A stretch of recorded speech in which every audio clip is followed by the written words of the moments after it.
Hello everyone, welcome to कलयुग पाठशाला। जैसा कि आप सभी जानते हैं कि हम आधुनिक कला पढ़ रहे हैं, जिसमें हमने कलकत्ता ग्रुप की शुरुआत की थी। तो इसी श्रृंखला को आगे बढ़ाते हुए हम कलकत्ता ग्रुप के कलाकारों को पढ़ेंगे। तो चलिए स्टार्ट करते हैं। हमारे आज के कलाकार हैं प्रदोष दास गुप्त। तो चलिए स्टार्ट करते हैं। इनका जन्म कब हुआ है? तो इनका जन्म हुआ है 1912 में। इसका प्रदोष दास गुप्त जी का जन्म हुआ है 1912 में।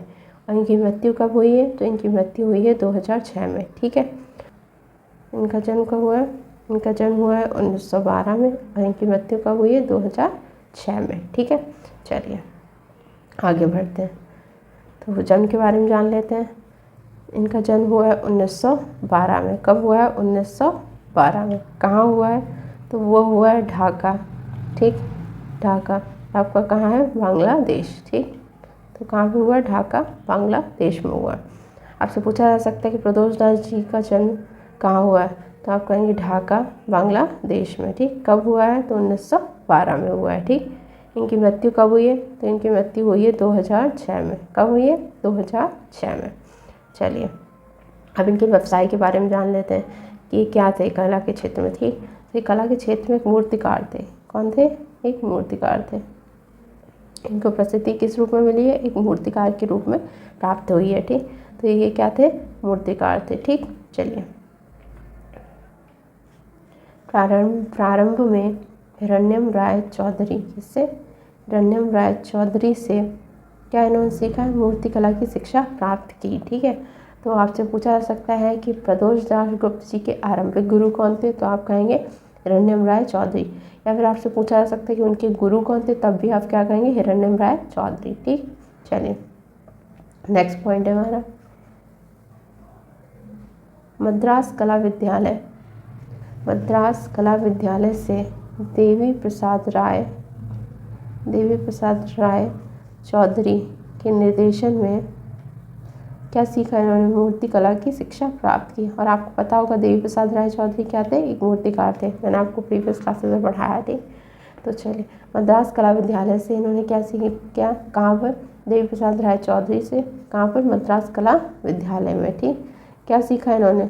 मूर्ति कला की शिक्षा प्राप्त की। क्या प्राप्त किया? मूर्ति कला की शिक्षा प्राप्त की। तो आपसे पूछा जा सकता है कि प्रदोष दास गुप्त के गुरु थे। तो आपको दोनों अगर दे रखे होंगे हिरण्यम राय चौधरी और देवी प्रसाद राय चौधरी, तो आप दोनों को टिक मारेंगे। ठीक है, यानी तो इनके आरंभिक गुरु अगर पूछे तो आप सिर्फ हिरण्यम राय चौधरी को लगाएंगे, और इनसे गुरु पूछा जाएगा तो दोनों लगे, हिरण्यम राय चौधरी भी और देवी प्रसाद राय चौधरी। चलिए बढ़ते हैं आगे। ठीक है, प्रदोष दास गुप्त ने कब? 1932 ईस्वी में। ठीक है, कब? 1932 ईस्वी में। कहाँ पर? कलकत्ता विश्वविद्यालय। ठीक, कहाँ से? कलकत्ता विश्वविद्यालय से क्या किया इन्होंने? स्नातक की उपाधि प्राप्त की। किसकी? ग्रेजुएशन की डिग्री प्राप्त करी। ठीक, उसी वर्ष Lucknow school of art and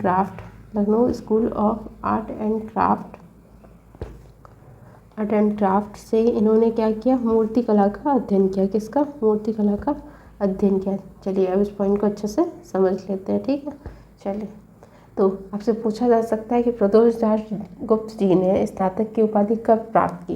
तो आप कहेंगे 1932 ईस्वी में। ठीक, कहाँ से प्राप्त करी? तो कलकत्ता विश्वविद्यालय से प्राप्त करी। ठीक है, किसकी उपाधि प्राप्त करी? तो स्नातक की उपाधि प्राप्त की। कब प्राप्त करी? 1932 में। कहाँ से? कलकत्ता विश्वविद्यालय से। किसकी? स्नातक की उपाधि प्राप्त करी। ठीक है, उसी वर्ष का क्या मतलब हो गया यहाँ पर? 1932 में ही। ठीक, यानी 1932 में ही इन्होंने क्या? Lucknow school of art and craft से किसका? मूर्ति कला का अध्ययन किया। यहाँ से इन्होंने क्या? 1932 में ही Lucknow school of art and craft से क्या किया? मूर्ति कला की शिक्षा प्राप्त करी। ठीक, चलिए बढ़ते हैं आगे। इनकी मूर्तियों का माध्यम क्या था? तो इनकी मूर्तियों का माध्यम था कांसा, प्रस्तर और टेराकोटा। तो आपसे पूछा जा सकता है कि प्रदोष दास गुप्त जी किस माध्यम से मूर्तियों का निर्माण करते थे? तो आप कहेंगे कांसे के माध्यम से, प्रस्तर के माध्यम से और टेराकोटा के माध्यम से। ठीक है, तो यहाँ ये तीनों हो जाएंगे। कौन? कांसे के माध्यम से, प्रस्तर के माध्यम से और टेराकोटा के माध्यम से। चलिए बढ़ते हैं आगे। बंगाल स्कूल की रूढ़िबद्ध परंपरा के विरुद्ध वर्ष 1943 ईस्वी में क्या हुआ था? कलकत्ता ग्रुप की स्थापना किसने की थी? प्रदोष दास गुप्त ने की थी। किसने की थी? किसकी स्थापना? कलकत्ता ग्रुप की स्थापना किसने की थी? प्रदोष दास गुप्त जी ने की थी। ठीक है, प्रदोष दास गुप्त जी ने की थी। ठीक है, तो ये कौन हो गए? प्रदोष दास गुप्त जी आपके क्या हो गए? कलकत्ता ग्रुप के संस्थापक। यहाँ पर एक पॉइंट लिख लेंगे। ठीक है, ये क्या है? कलकत्ता ग्रुप के संस्थापक हैं। कलकत्ता ग्रुप के संस्थापक एवं प्रेरणा स्रोत है। संस्थापक एवं प्रेरणा स्रोत है।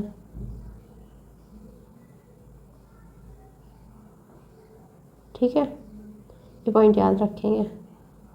ठीक, आपसे पूछा सकता है कलकत्ता ग्रुप के संस्थापक कौन है, तो आप क्या कहेंगे? प्रदोष दास गुप्त जी हैं। ठीक, चलिए, तो ये किस लिए कलकत्ता ग्रुप की स्थापना की गई थी? जो बंगाल शैली थी उसकी जो रूढ़िबद्ध परंपरा थी, यानी जो चली आ रही थी बंगाल शैली जिसमें वो चित्र बनाते थे, उसी परंपरा को तोड़ने के विरुद्ध में कब? 1943 ईस्वी में किसकी? कलकत्ता ग्रुप की स्थापना किसने की थी? प्रदोष दास गुप्त जी ने की थी। ठीक है, तो आपसे पूछा जा सकता है कि कलकत्ता ग्रुप की स्थापना कब हुई? तो 1943 में हुई। किसने करी? तो प्रदोष दास गुप्त जी ने की। ठीक है, चलिए बढ़ते हैं आगे। 1957 ईस्वी में कब? 1957 ईस्वी में नेशनल आर्ट गैलरी, ठीक है, नेशनल आर्ट गैलरी कहाँ है आपकी? नई दिल्ली में क्यूरेटर के पद पर कार्य किए। ठीक, कौन क्यूरेटर के पद पर कार्य किया? प्रदोष दास गुप्त जी। ठीक है, इसको समझ लेते हैं। कब? 1957 में। ठीक, कहाँ पर? National art gallery. तो ये नेशनल आर्ट गैलरी है कहाँ? तो ये आपकी है नई दिल्ली में। ठीक, और यहाँ पर इन्होंने किसके पद पर कार्य किया? क्यूरेटर के पद पर कार्य किया है। तो आपसे पूछा जा सकता है कि प्रदोष दास गुप्त किस आर्ट गैलरी के क्यूरेटर बनाए गए थे? तो आप क्या कहेंगे? नेशनल आर्ट गैलरी के। ये आपकी है कहाँ? तो ये नई दिल्ली में है। ठीक है, चलिए अब इनके मूर्ति शिल्पों के बारे में जान लेते हैं। ठीक, तो इनके कुछ प्रमुख मूर्ति शिल्प जान लेंगे हैं। तो इनका पहला कौन सा है? जय हिंद। ठीक है, ये इनका एक मूर्ति शिल्प है। ये किस माध्यम से बनाया गया है? तो ये कांसे के माध्यम से बनाया गया है। ठीक, दूसरा कौन सा हो गया? कंडोलेंस। ठीक है, ये भी किस माध्यम से बनाया है? कांसे के माध्यम से बनाया गया है। ठीक है, इसके बाद है सन बाथिंग। ये भी किस माध्यम से बनाया गया है? कांसे के माध्यम से बनाया गया। एग ब्राइड, ये भी किस माध्यम से बना है? ये कांसे के माध्यम से बना है। माँ की गोद, ये किस माध्यम से बना है? सीमेंट माध्यम से बना है। फर्स्ट बॉर्न किस माध्यम से बना है? सीमेंट के माध्यम से बना है। ठीक है, चलिए, तो आपसे पूछे जा सकते हैं ये कुछ मूर्ति शिल्प। ठीक है, तो हम सबसे पहले इम्पॉर्टेंट मूर्ति शिल्प को जान लेंगे। ठीक है, तो आपका कंडोलेंस इम्पॉर्टेंट हो गया। ठीक, सन बाथिंग और एग ब्राइड।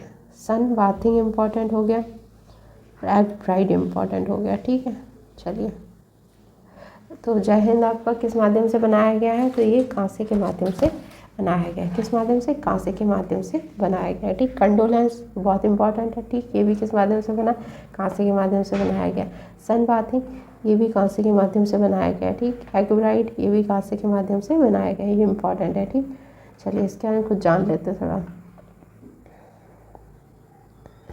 तो ये आपका कहाँ संरक्षित है? राष्ट्रीय आधुनिक कला संग्रहालय। राष्ट्रीय आधुनिक कला संग्रहालय। राष्ट्रीय आधुनिक कला संग्रहालय जो आपका कहाँ है? नई दिल्ली में। ठीक, तो आपसे पूछा जा सकता है कि एग ब्राइड कहाँ संरक्षित है? तो आप क्या बताएंगे? राष्ट्रीय आधुनिक कला संग्रहालय नई दिल्ली में संग्रहित है। ठीक, चलिए नेक्स्ट है माँ की गोद। ये किस माध्यम से बनाया गया है? ये भी सीमेंट के माध्यम से बनाया गया है। फर्स्ट बॉर्न, ठीक है, ये किस माध्यम से बनाया गया? ये भी सीमेंट के माध्यम से बनाया गया। शिल्प हो गया जो आपके लिए इम्पोर्टेंट है, तो आप इनको अच्छे से याद कर लीजिएगा और प्रदोष दास गुप्त जी को अच्छे से तैयार कर लीजिएगा। ठीक है, ये इसलिए इम्पोर्टेंट हो जाते हैं क्योंकि कलकत्ता ग्रुप के क्या हैं? संस्थापक हैं। ठीक है, तो आप इनको अच्छे से तैयार कर लीजिएगा। ठीक, तो चलिए मिलते हैं नेक्स्ट क्लास में एक नए टॉपिक के साथ। तब तक के लिए थैंक यू।